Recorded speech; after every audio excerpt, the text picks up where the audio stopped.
ಅಜ್ಜಿ ಕಥೆಯನ್ನು ಹೇಳುವುದಕ್ಕೆ ಸಂಜೆಯ ಸಂದರ್ಭದಲ್ಲಿ ಬಂದು ಕುಳಿತುಕೊಂಡಳು. ಸುತ್ತಮುತ್ತಲೂ ಚಿಕ್ಕ ಮಕ್ಕಳು ಬಂದು ಅಜ್ಜಿ ಕಥೆ ಅಂದರೆ ಕೇಳಬೇಕಾ, ತುಂಬ ಖುಷಿ, ಒಳ್ಳೊಳ್ಳೆಯ ವಿಷಯಗಳು, ನೀತಿಕಥೆಗಳು ಬರ್ತಾ ಇರ್ತವಲ್ಲ. ಚಿಕ್ಕ ಹುಡುಗ ಪುಟ್ಟ ಕೇಳಿದ, ಅಜ್ಜಿ ನೀವು ಕಥೆ ಹೇಳ್ತೀರಲ್ಲ, ಇವತ್ತು ನಾನು ನನ್ನ ಒಬ್ಬ ಗೆಳೆಯನ ಮನೆಗೆ ಹೋಗಿದ್ದೆ.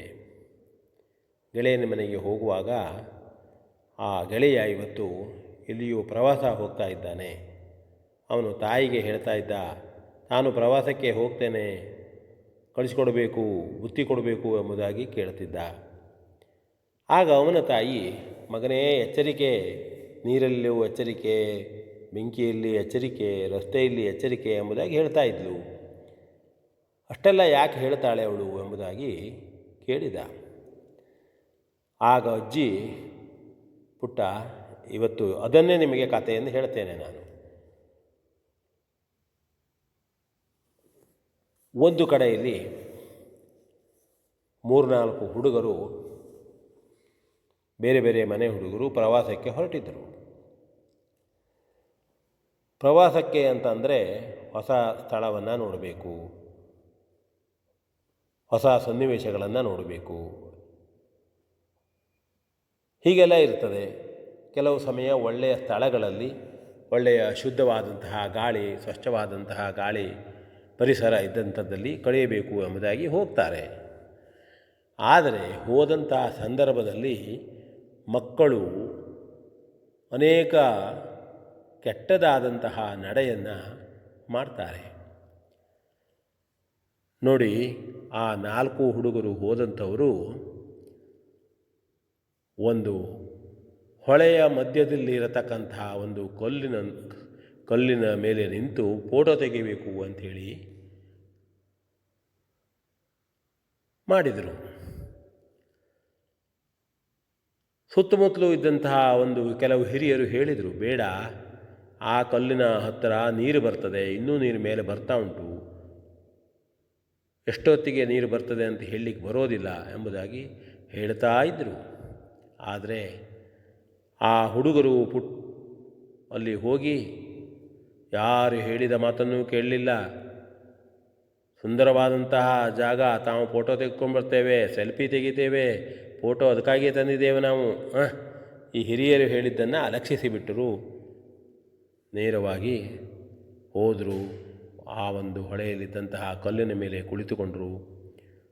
3 ಫೋಟೋವನ್ನು ತೆಗೆಯುವ, ಚಿತ್ರವನ್ನು ತೆಗೆಯುವಂತಹ ಕಾಲ. ಮೇಲಿನಿಂದ ರಭಸವಾಗಿ ಮತ್ತಷ್ಟು ನೀರು ಬಂತು. ಕೂಗಿದರು, ಒಬ್ಬರೊಬ್ಬರನ್ನು ಒಪ್ಪಿಕೊಂಡರು. ಆದರೆ ಏನು ಮಾಡ್ಬೋದು, 3 ಆ ನೀರಿನ ಸೆಳೆತದಲ್ಲಿ ಕೆಳಗೆ ಕೊಚ್ಚಿ ಹೋದರು. ಆಗ ಯಾರು ಏನು ಮಾಡಲಿಕ್ಕೆ ಬರ್ತದೆ, ನೀರಲ್ಲಿ ಯಾರೂ ಹೋಗುವ ಹಾಗಿಲ್ಲ, ರಭಸದವಾಗಿ ನೀರು ಹರಿತಾ ಇದೆ, ಎಲ್ಲ ಕಡೆಗೆ ಗೋಳು. ಮನೆಯಲ್ಲಿ ತಂದೆ ತಾಯರಿಗೆ ಸುದ್ದಿ ಹೋಯಿತು. ಅಕ್ಕರಂದನ ಕೇಳೋದಕ್ಕಾಗೋದಿಲ್ಲ, ಪ್ರೀತಿಯಿಂದ ಸಾಕಿದ್ರು, ಏನೆಲ್ಲ ಕೊಡಿಸುತ್ತಾ ತಮ್ಮ ದಿನನಿತ್ಯದ ಬೆಳಗಾದ ಕೂಡಲೇ ಮಗಳು ಎಷ್ಟು ಪ್ರೀತಿಯಿಂದ ಅವರನ್ನು ನೋಡಿಕೊಳ್ತಾ ಇದ್ದರು. ಇವತ್ತು ಇಲ್ಲ ಅಂತಂದರೆ ಆ ತಂದೆ ತಾಯಿಗಳಿಗೆ ಜೀವನವೇ ಇಲ್ಲದ ಹಾಗಾಯ್ತಲ್ಲ. ತುಂಬ ನೊಂದುಕೊಂಡ್ರು ಅವರು. ಆದರೆ ಏನು ಮಾಡ್ಬೋದು, ಆ ಮಕ್ಕಳು ಕಾಣೆಯಾಗಿ ಹೋದರು. ಅವರ ಸಂಬಂಧಿಕರು, ಮನೆಯವರು ಗೋಳಾಡುವ ಸಂದರ್ಭ ಬಂತು. ಅದಕ್ಕಾಗಿ ನೀರಿನಲ್ಲಿ ಹೋಗುವಾಗ ಎಚ್ಚರಿಕೆ ಇರಲಿ, ಹಿರಿಯರು ಹೇಳಿದ ಮಾತನ್ನು ಕೇಳಿ. ಹೀಗೆ ರಸ್ತೆ ದಾಟುವ ಸಂದರ್ಭದಲ್ಲಿ, ಬೆಂಕಿಗಳನ್ನು ನೋಡುವ ಅಥವಾ ಬೆಂಕಿಯ ಇದ್ದಲ್ಲಿ ಹೋಗುವ ಸಂದರ್ಭದಲ್ಲಿ ಹಿರಿಯರು ಏನು ಹೇಳಿದ್ದಾರೆ ಅಥವಾ ಸುತ್ತಮುತ್ತಲಿನ ಪೊಲೀಸರು ಏನು ಹೇಳ್ತಾರೆ, ಮಾರ್ಗದರ್ಶನ ಮಾಡತಕ್ಕಂಥವರು ಗೈಡ್ಗಳು ಏನನ್ನು ಹೇಳ್ತಾರೆ ಅಷ್ಟನ್ನು ಕೇಳಿ ಹೋಗಬೇಕು. ಹೊರತಾಗಿ ಅವರ ಮಾತನ್ನು ಮೀರಿ ಹೋದರೆ ಪರಿಣಾಮ ಹೀಗಾಗ್ತದೆ, ನಮ್ಮ ಜೀವ ಹೋಗ್ತದೆ. ಆದರೆ ಹೆತ್ತ ತಂದೆ ತಾಯಿಗಳ ಆ ಒಂದು ನೋವು ಎಂದೂ ಭರಿಸಲಾಗದ್ದು. ಆದ್ದರಿಂದ ನೋಡು ಪುಟ್ಟ, ಆ ತಾಯಿ ಎಚ್ಚರಿಕೆಯನ್ನು ಕೊಟ್ಟದ್ದು. ಹೀಗೆ ಎಲ್ಲ ಪಾಲಕರು ಸಾಮಾನ್ಯವಾಗಿ ಮಕ್ಕಳಿಗೆ ಎಚ್ಚರಿಕೆಯನ್ನು ಕೊಡ್ತಾರೆ. ಆದರೆ ಮಕ್ಕಳು ಮಾತ್ರ ಭಾಳಷ್ಟು ಮಕ್ಕಳು ಅದನ್ನು ಕೇಳದೆ ಹೋಗಿ ಏನೇನೋ ಮಾಡ್ಕೊಳ್ತಾ ಇರುವುದನ್ನು ನಾವು ಕೇಳ್ತೇವೆ ಎಂಬುದಾಗಿ ಅಜ್ಜಿ ಪುಟ್ಟನಿಗೆ ಹೇಳಿದಳು. ಇದನ್ನು ನಾವೆಲ್ಲರೂ ಈ ಕಥೆಯ ಸಾರಾಂಶವನ್ನು ತಿಳಿದುಕೊಳ್ಬೇಕು.